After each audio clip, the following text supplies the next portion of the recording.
Fantasy Chronicles 2: The Invincible Ogre. If you ever face an ogre, it's worth remembering two things. First, they can smack you flying clear across to the far end of Elarion. And second, their heads aren't exactly made for thinking. Some claim they're so simple, it borders on sheer foolishness. I, of course, would never say that out loud. You never know who might be listening, and I'd rather not end up in the stew pot. That said, if you ever plan to defeat an ogre, don't try it with strength, but with cleverness. And above all, don't make him angry. When he loses his temper, he forgets every rule and turns you into a fine stew. At a narrow pass, where a stone bridge crossed a roaring river, a gigantic ogre charged a toll. Whoever paid, zoomed across. Whoever didn't, zoomed too, but the other way. 4 knights tried their luck without a single coin. The ogre swung his mace, and in an instant, all 4 were sent rolling across the ground, battered and beaten. Nothing could harm him. Swords, spears, and arrows bounced off and shattered against the magic shield he always kept strapped to his arm. That shield had a story. A fearsome ogre chief had once won it in a glorious battle, and he was never defeated as long as he carried it. But glory turned to mockery. Overconfident after so many victories, the proud chief set it down against a tree one day, while answering nature's call. And our ogre, who happened to be passing by, saw it gleam, grabbed it, and never let it go. Not to eat, not to sleep, and certainly not to pee. He's bragged ever since. That's where Jhorx arrived, our red-haired, confident hero. He paid the toll without a fuss and bowed respectfully. Oh, mighty invincible ogre, what an honor to meet you. I've heard so many of your feats. The ogre was surprised. No one ever stayed to chat. Well, feats, you know. And on top of that, so modest. Who hasn't heard of Thorpe the Invincible? The unbreakable guardian of the bridge. That shield. You must have won it in some epic battle. The ogre hesitated. Epic, epic? Well, I wouldn't exactly call it epic. I took it from a chief when he went to pee. That's why I never let it go. Ogres rarely lie when asked a direct question. They're just so slow that making up another version never even occurs to them. And since no one had ever spoken with him for more than a minute, the only thing that came to his mind was to tell the truth. I'm sure that with that shield and your strength, you could conquer entire kingdoms. Bah, I like my bridge. Or you could be a just knight, protector of the innocent.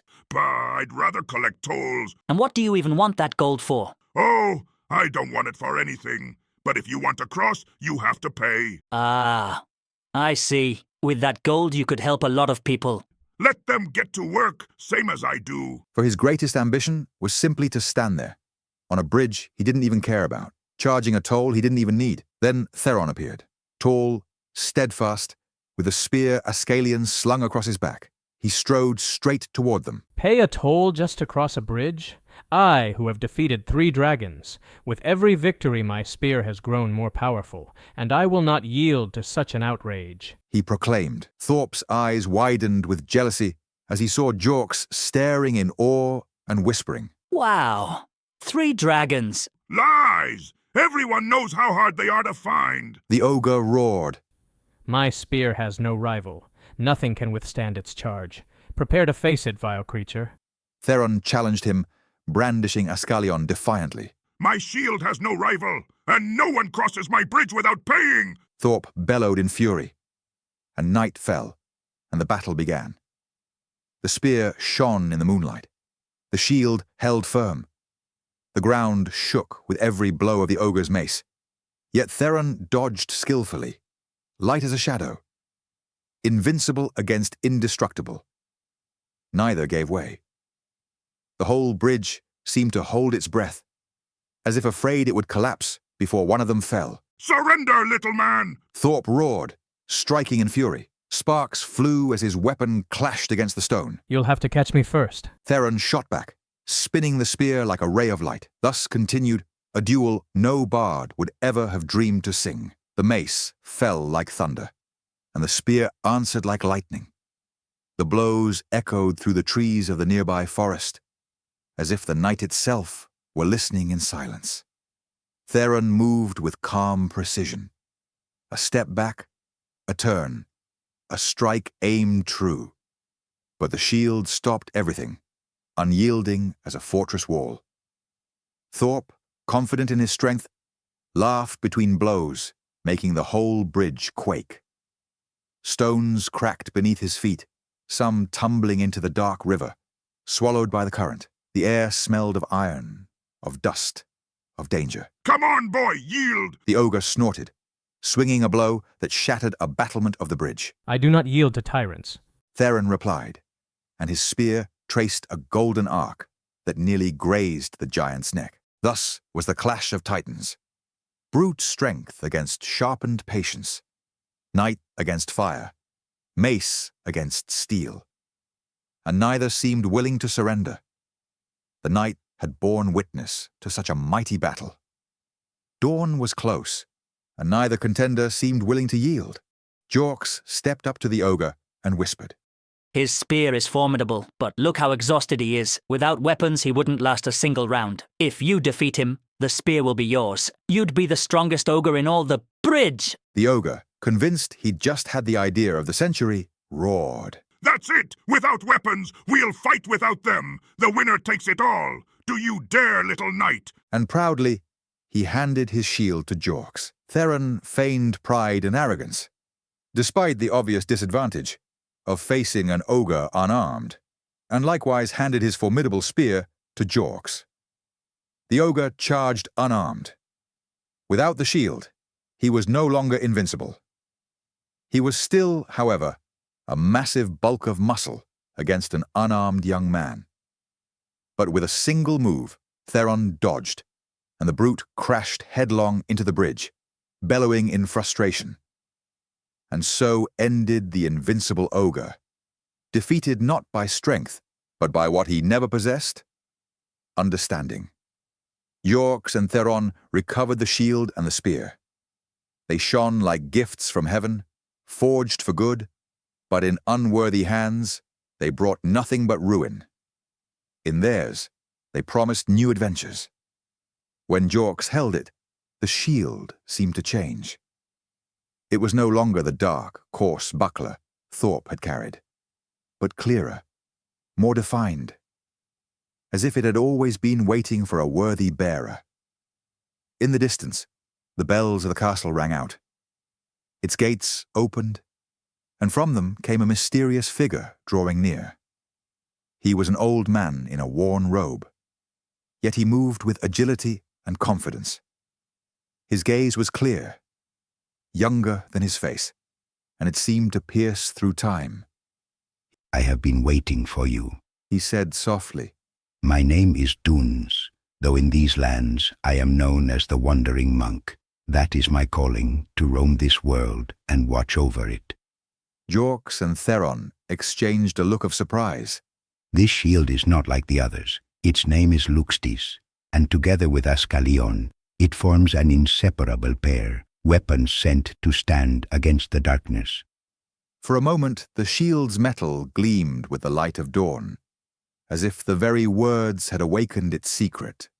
But listen well, neither the spear nor the shield will reveal their power in the hands of the proud. They will shine only in those who seek justice and truth with a pure heart.